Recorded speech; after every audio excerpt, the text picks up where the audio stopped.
దేవుడికి ఏ కులం ఉందండి? ఏ మతం ఉందండి? దేవుడికి కులం ఉందా?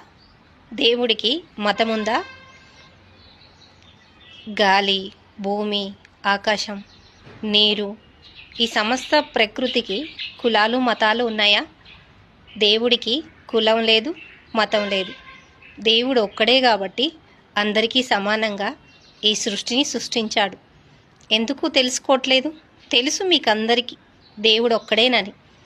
కానీ మరి అదేంటో హిందూ మతం అని, ఇంకేంటి సనాతన ధర్మం అని, బౌద్ధ మతం అని, ఇలా మనుషులు ఏర్పరచుకునేదే తప్ప దేవుడు పెట్టింది కాదు.